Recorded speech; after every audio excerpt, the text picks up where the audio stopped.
Top 5 house flipping mistakes. I have lost thousands with them. Everyone knows that flipping houses can make you a lot of money. Literally, Realty Track says the average profit on a fix and flip property is over $65,000. So flipping houses is amazing, but there are some major mistakes that a lot of new people make, and even people that have been flipping houses make, that I'm going to share. I'm going to share the ones that I've made, and I'm going to tell you something that you might be able to do so that you always walk away with your money. Let's go. Noelle. Yeah, she can fix that. You gotta get it done, or you need to do it better. Well, she can fix that. Yeah, she can fix that. Investment to get back, trying to get a big stack. She can fix that. Let's fix that. In this video, I'm going to share with you a big secret to always making money on your flip. I'm going to share with you a crazy story of how I learned this so that you never have to do it. And I'm going to share with you a new trick that a billionaire real estate investor just taught me. Okay, so let's get right into it. This video is sponsored by TurboTenant, but more on them later. Number 1, selling houses for a loss. So one of the things that house flippers do is they know that they are fixing and flipping. That is the point. So in many cases, you have already outlined exactly what you're buying the house for, how much you're going to spend renovating it, and what you're going to sell the house for. Those are like the 3 basic things that every house flipper knows and has a plan with.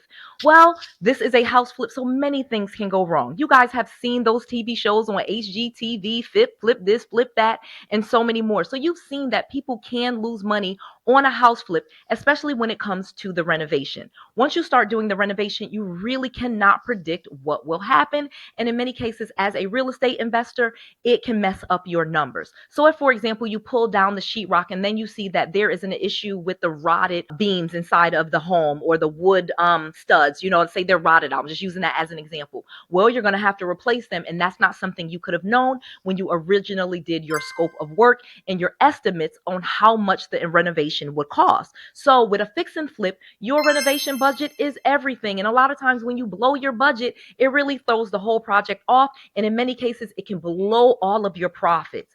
And in many cases, people will just eat that and say to themselves, well, I'm just going to get out of this thing alive. I'm going to sell this house immediately. I want to be done with this flip and move on to the next flip. That is a big mistake. The point of a fix and flip is to make money. As I said when we started this video, the average profit is over $65,000. So you should be getting your $65,000 or more, or whatever it is that you projected to make on the property. But what many people will do is, if their budget is blown in the renovation, they just immediately try to sell the house and get out of it. That is a big mistake. You can easily just put a tenant into the property and start to get cash flow on that property, and then sell the property later with the tenant in it. So again, you may have started trying to do a fix and flip, and now you have moved to BRRRR, which stands for buy, renovate, rent, refinance, and repeat. So you go through those steps because you want to have tenants in your properties, and this is an easy way to find properties at a discount, put tenants in them, and start building your wealth. You really can get a portfolio of rental properties doing this stuff all the time. But the problem comes in with that thing that I just said with putting a tenant in the property. Most fix and flippers do not want to be landlords, and they don't want to put tenants in their property. They just want to get their cash and get out of it. Big mistake. Stop thinking so fast and so small. A lot of times, if you want to make a lot of money, you might have to wait. It's called delayed gratification. Stop being so silly and saying, I got to just sell this house and get out of this because I can't, blah, blah, blah, blah. No. Put a tenant in the property and keep the property until you can get some cash flow and sell it for the profit that you decided to make. You started off with this with a profit in mind. You can still make that. Stop just giving up and selling the property at a loss just to get out of it. Here's the thing.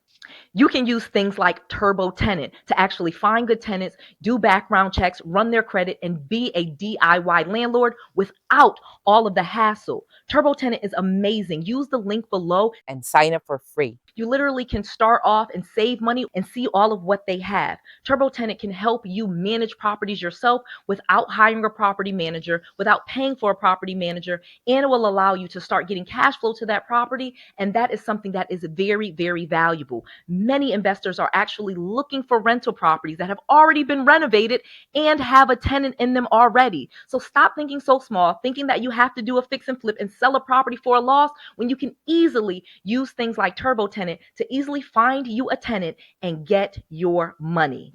Number 2, not paying wholesale prices. So one of the reasons that I actually ended up broke, bankrupt with multiple foreclosures and living in my parents' basement in 2009 is because I decided to fix and flip houses with no education. So I never knew about wholesaling. I never knew about finding properties at a discount. I never knew about even finding a wholesaler. And those are the types of properties that I should be fixing and flipping, or even better yet, finding people that I could wholesale, but instead of wholesaling it, fixing and flipping those properties. The point of wholesaling is that I found the property at a wholesale price, not a retail price, meaning I found it at a discount. We know wholesaling means I paid lower for it. I'm paying a wholesale price, not a retail price. Retail prices are for retail stores and retail buyers. Wholesale buyers, like fixing and flippers, are going to renovate the property, so we need to buy them at a discount.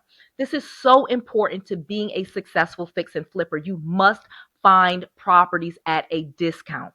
You have to find people that are having property problems. Stop worrying about the renovation and what contractor you're going to use and what appliances you're going to put in the property, and start thinking of how to find properties at a discount. If you want to be a successful fix and flipper that always makes money on your properties, you will start to find people that are in distress, people that are behind on mortgage payments, people that are in bankruptcy, people that are in divorce, people that are losing their jobs or have lost their jobs, people that are old and had to move to convalescent homes and must sell their house really quickly.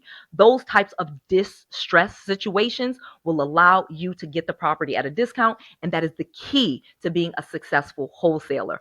Again, this is also an amazing way to build a portfolio of real estate, because once you know how to find properties at a wholesale price, whether you fix and flip them or keep them, that is an asset. And one of the things that I did when I was broke, bankrupt, and had no money, I did wholesaling. I would just find people that had property problems, people that were in bankruptcy, people that were in foreclosure, like I said, people that were about to lose those houses, death, destruction, houses that were burnt down to the ground. Those type of situations were amazing. I could get them under contract, and then I could flip those contracts to an investor for a fee. I did that for many years, and I still to this day. The average wholesale fee that I would charge was $5,000. So guess what? That got me out of being broke really quick by learning how to wholesale properties. Then I started fixing and flipping, and then I started keeping them as rental properties and built a whole portfolio. At one point, I had over 40 rental properties just from following this strategy, and this is the way to actually make a lot of money with fixing and flipping or with real estate. Again, you can wholesale it, you can fix and flip it, and then you can have rental properties. It's called deal compounding. Let's keep going. Number 3, using contractors that have no experience, no license, and you haven't checked their reputation. So a key to a successful flip, once you find a property at a discount, is to make your renovation done on time and within budget. You set out with a plan. You say, okay, I'm going to fix and flip this house. I'm going to do X, Y, and Z. It should take X, Y, and Z amount of time, and it's going to cost X, Y, and Z. Those are the 3 main things that you come up with when you are fixing and flipping a house. So if you are using a contractor that is not licensed, that is not experienced, that you haven't checked their reputation, they can really mess you up. In fact, this is the one thing that actually took me all the way down and how I ended up in my parents' basement. As I mentioned, I started fixing and flipping houses before I even knew what I was doing in 2002 and 2003. I was in my early 20s, and I was a complete idiot. I would just use a real estate agent to find those properties. So again, I broke rule number 2, paying wholesale prices. I did not. I overpaid for properties. And then I would find contractors anywhere that I could. I never looked to see their license. I never checked references and called people and went by their other projects and looked at work that they did. And if they sent me photos, I didn't check to make sure that was a real photo that they did, not just a photo that they found on the internet. You have to be really, really careful with your contractor, because they have to keep you on budget, on time. Okay. And that is the key. You have to do the things that I said. You have to get them done by the time that I said it needs to be done. And it has to cost what I have outlined it to cost. That is how I can do a successful flip. And not doing that is how I ended up back in my parents' basement. I literally had this contractor who was an absolute mess, and he disappeared on me. I could not find him. I could not reach him. I could not find him with the state. I didn't know anybody, and he had taken the money, and I had this hard money loan, and they were on my back. I had to keep making those payments. I couldn't get the draw money from the hard money lender. It was an absolute mess. If you want to learn more about fixing and flipping, you can use a link below. I have an entire course on that. But the key to it is finding a really good contractor that you've checked their references Preferably someone that has come recommended. So if you have other investors, this is why I tell you, go to real estate investor association meetings and team up with other investors. Not necessarily that you're going to partner with them, but they will have resources. And if you are a fix and flipper, you need to get around other fix and flippers so that you can use their resources, their tools, their knowledge, and you guys can team up, because your not knowledge is power and you guys are stronger together. All right, let's keep going. Paying retail prices for everything. So a big mistake with fixing and flipping a house is paying retail prices for the appliances, for the fixtures, the lighting fixtures, the cabinets, the countertops, the different things that you put in the home. You should not be paying retail prices, meaning you should not go to Home Depot and Lowe's to find some of these things. You should be at those contractor stores or those wholesale builder supply stores to find those items and pay for those items so that they are much cheaper. If you are paying retail prices, you are blowing your budget. You are overpaying for those things. Home Depot is a retail store for retail buyers, but stores like builder supply stores that are kind of like in those industrial areas that sell flooring and sheetrock and roofing material, and all the contractors go there to buy their supplies and their fixtures, that's where you should be. You should not be at Home Depot getting your lighting when there's a lighting store that probably sells those light fixtures, like those ceiling fans and light fixtures. A lot of times they're like 30 and 40% of what Home Depot is charging. So again, if you want to be a successful fix and flipper, not only do you need to pay wholesale prices for the home, you should be paying wholesale prices for the appliances, the fixtures, the flooring, and all of the things that you are putting in. You should be trying to pay the least amount for quality items. Number 5, not selling the house before it's done. This is a major mistake that house flippers make that they are losing out on. One of the things where I started making a ton of money on my fix and flips is I would list the home for sale before the renovation was done. As soon as we got to a point where I could take some decent pictures or even some renderings of what it was going to look like, I would get that property listed and start getting buyers in there. A lot of times buyers will love buying a house that's kind of under construction because it reminds them of new construction, which is probably where you're paying too much for a property. So a lot of times if they can get in there, they get to kind of pick some of the items. Maybe they can pick the paint. Maybe they can pick the cabinets. Maybe they can pick the countertops. Maybe they can pick the flooring. There's things that they can actually pick out if you are, depending on where we are in the construction project. Additionally, I now can get the home sold before the property is even done. This is a major benefit, and this is a pro tip. When I became a professional wholesaler, flipping houses 1 a month, 2 a month, and working with a lot of flips, I started getting the properties listed before the project was done. Like as soon as it got past the point where it was like a construction area, like we demoed the property and we really started to do any of the things that someone could walk through it and start to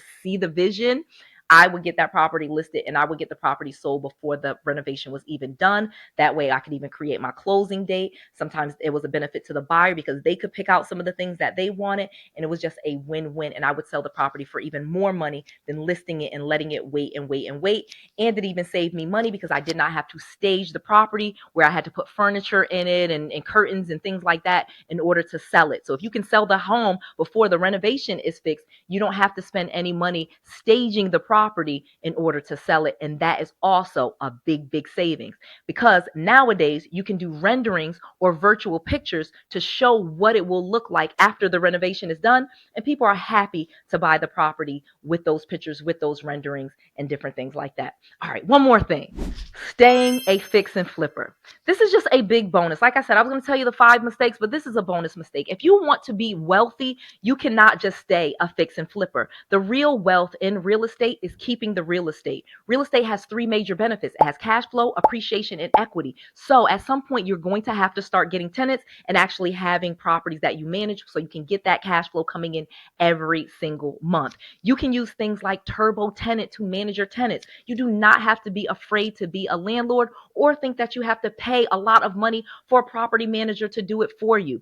TurboTenant will allow you to collect rent. It will allow you to check the person's credit. It will allow you to do a background check, make sure they're not a criminal or a sex offender. There's so many things that you can do, a thorough background check on a person where you can end up with a really good tenant on your own. You can screen them. Then you can actually sell the property with the tenant because TurboTenant will allow you to run reports. It will allow you to track payments. It will allow you to estimate different repairs and how much it costs. So you could even start managing other people's property if you want to, because if you have to do a repair, you can easily send the owner of the property an invoice. But for yourself, it will easily track what repairs have been done, helps you with your tax returns, because again, real estate is an amazing way to create a lot of tax deductions. Real estate is amazing. It's not only is it the number one way to wealth, it is one of the major, probably the number one thing you can do to create a lot of tax deductions for yourself. This is amazing. Real estate goes up in value over time. So don't get bogged down thinking that you can't be a good landlord or that you can't find good tenants, because that cash flow coming in will really increase your net worth. Again, use the link below to TurboTenant and sign up for free. or save a great percentage just by using my link. Tell them that Noelle Randall sent you. Again, try it out. If you have rental properties now, get TurboTenant. If you don't and you know someone that has a rental property, share this video with them and share TurboTenant with them. It is amazing. I absolutely love it. For anyone that has a rental property or is even thinking of getting a rental property, there's some amazing tools and resources right inside of TurboTenant. I want you to use TurboTenant. Make sure you use that link and click it now. Again, I want to make sure that you have all of the knowledge, all of the resources, and all of the tools that you need to be successful. This is Noelle Randall. To your success. Let's fix that.